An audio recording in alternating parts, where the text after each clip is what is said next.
Kalau ulama boleh berpolitik nggak? Saya tidak menduga pertanyaan ini akan ditujukan ke saya. Ya kalau ke sini nggak aneh, ini kan politikus ya. Sekarang ke ulama yang asli bagaimana?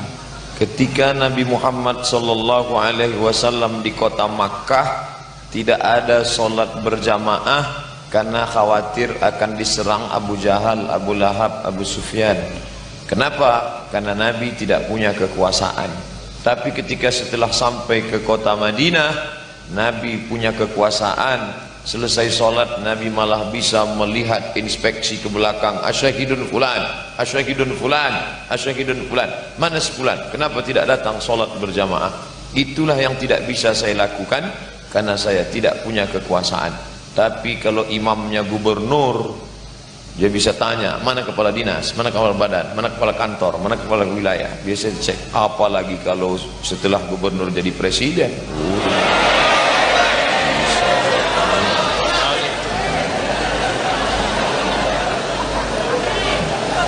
Saya sebagai moderator harus netral, hadirin, hanya mengalih-alihkan pertanyaan yang mengarah ya.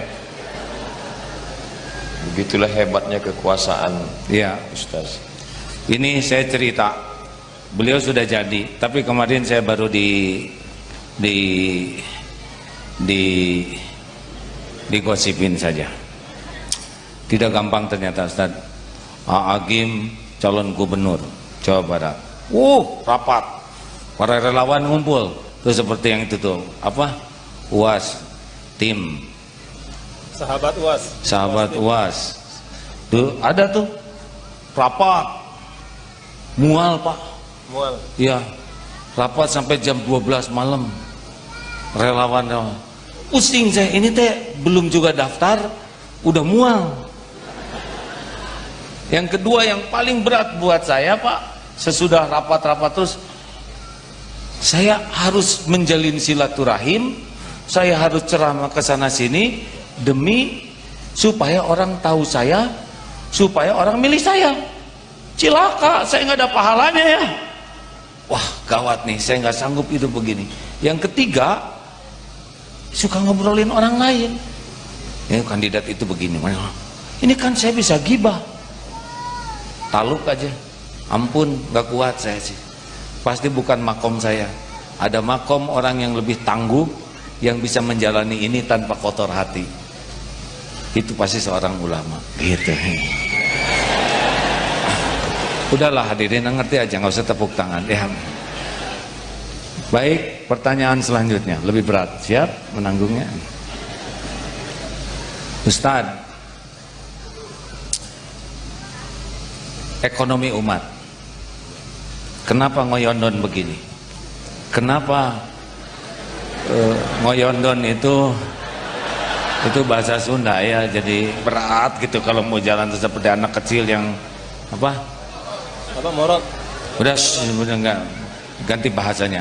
Kenapa ekonomi umat menurut analisa Ustadz sebagai seorang ulama kok tertinggal?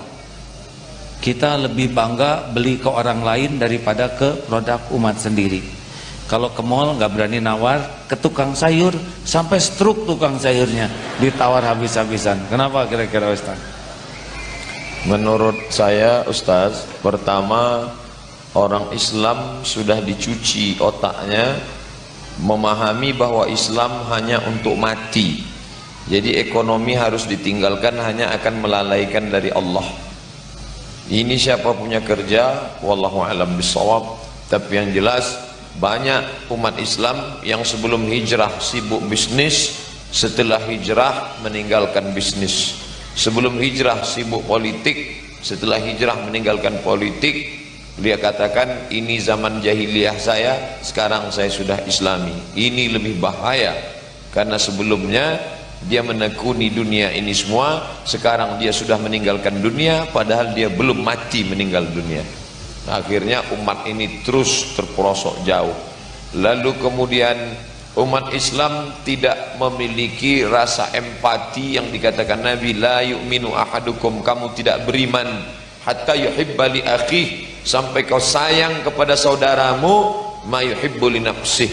Ketika engkau membeli sesungguhnya engkau sedang menolong saudaramu tukang jual ikan, tukang jual sayur. Engkau bukan menghidupi pengusaha besar untuk liburan ke Hawaii, tapi engkau sedang memberikan dia makanan supaya anaknya bisa sekolah daripada dia mengemis. Alhamdulillah, ketika ekonomi umat ini sedang down, perhatian umat tidak konsen ke ekonomi, dihadirkan Allah tokoh-tokoh muda, diantaranya Ustadz Ipo Santosa yang ada bersama kita.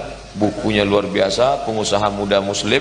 Saya hanya tahu beberapa dalil-dalil yang sangat minim, tapi yang mempraktekkannya langsung. Diantaranya juga Al-Mukarram Ustadz Abdullah Gimnastiar, tidak hanya di bidang dakwah tapi juga bisnis. Maka siapa saja bisa menggali pengetahuan itu. Kalau ini kita kembangkan, insya Allah umat ini akan bangkit. Kalau sudah ekonomi umat bangkit, insya Allah money politik bisa dihindarkan, politisi busuk tidak akan bangkit, dan ke depan muncullah pemimpin muslim yang dipilih oleh seorang muslim yang independen, insya Allah.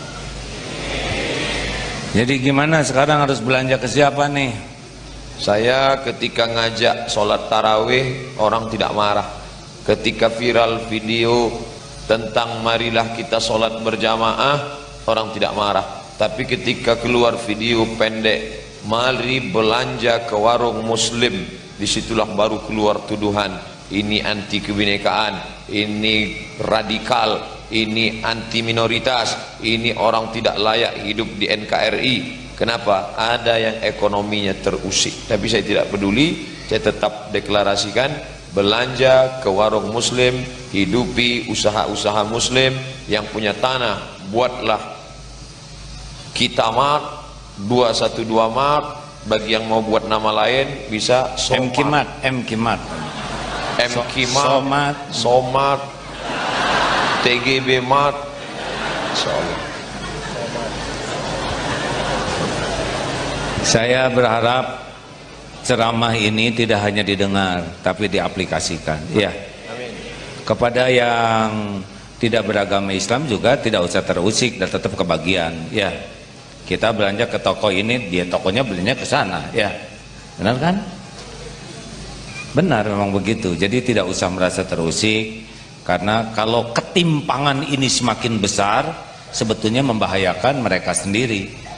Kalau misalkan pihak-pihak tertentu yang tidak berakidah Islam terus membangun dirinya lebih besar dan menjadikan umat Islam termarginalisasi, ya, makin itu akan menanamkan benih-benih perpecahan, benih-benih kebencian.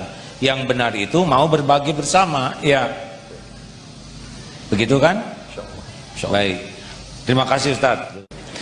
Terakhir, ini pertanyaan penting. Saya bingung dengan istilah radikal. Bagaimana pengamatan penelitian Om Somad, ya? Ustadz Somad, ya, Abdul Somad. Ini Habib Rizik disebut radikal, ini radikal. Gimana analisanya? Kenapa ada istilah radikal dan sebagainya? Dulu zaman Buya Hamka pernah mengamuk karena dituduh komando jihad. Ustadz ditangkap, lalu Buya Hamka datang memukul meja dengan keras. Tidak ada yang namanya komando jihad. Lalu kemudian pecinya lepas, sakit. Tak lama setelah itu beliau meninggal. Saya baca dari sejarah itu bahwa fitnah kepada ulama ini bukan cerita baru. Dulu namanya komando jihad. Orang ceramah nahi mungkar lalu dituduh komando jihad. Kemudian berubah menjadi teroris. Setelah itu berubah lagi menjadi radikal. Kalau ustadz yang suaranya menggelegar dituduh radikal, boleh jadi ada pembenaran walaupun tidak benar. Tapi saya dituduh radikal, itu radikalnya mana? Apanya yang radikal? Maka selalu ketika memang ada yang nyangka radikal, Ustaz Somad? Ada diisukan di internet radikal. Oh gitu, nggak usah dibaca, ya. Saya nggak baca tapi dikirim jamaah. Solusinya bagaimana sekarang supaya istilah itu tidak pada tempatnya? Mungkin ada yang radikal, ya, yang radikal betulan, ada yang diradikal-radikalkan. Apa sarannya bagi para ustadznya, juga bagi yang menuduhnya? Saya kira ustadz kita harus balance menilai, seimbang. Yang satu mengatakan terlalu takut dengan Islam, seolah-olah kalau nanti orang Islam berkuasa fanatik, lalu yang non muslim akan dibantai, bunuh, dihabisi, maka muncullah yang disebut dengan Islamophobia, takut terhadap Islam. Sedangkan yang satu kelompok lagi pula terlalu takut dengan nasionalisme sehingga menjadi Indonesia fobia.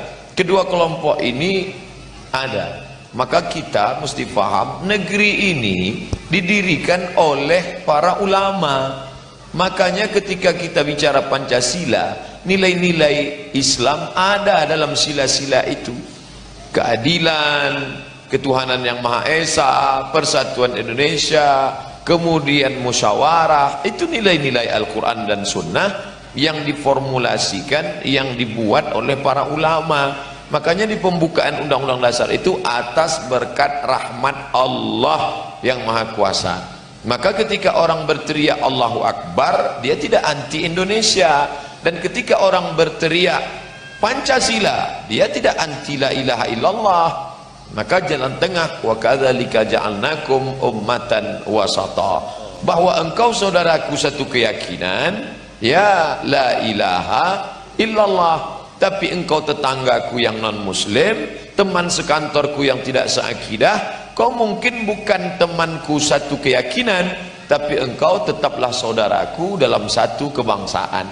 Islam mengajarkan ukhuwah Islamiyah, tapi ada juga ukhuwah wataniyah, persaudaraan satu negeri. Ada juga ukhuwah insaniyah, sama-sama manusia. Dan ketika Nabi Muhammad sallallahu alaihi wasallam mengajarkan, satarijuna rijalan fis sawami, nanti kalian akan menemukan para pendeta di gereja, la ta'ridu lahum, jangan ganggu pendeta, la taqtulu sabiyan murdi'a, jangan bunuh anak kecil yang masih menyusui, wala syaikhan faniya, jangan bunuh orang tua renta, la taqtulunna syajaratan, jangan potong pokok kayu, wala ta'qiranna nakhlan, jangan cabut pohon korma, wala tahdimu buyutan, jangan hancurkan rumah.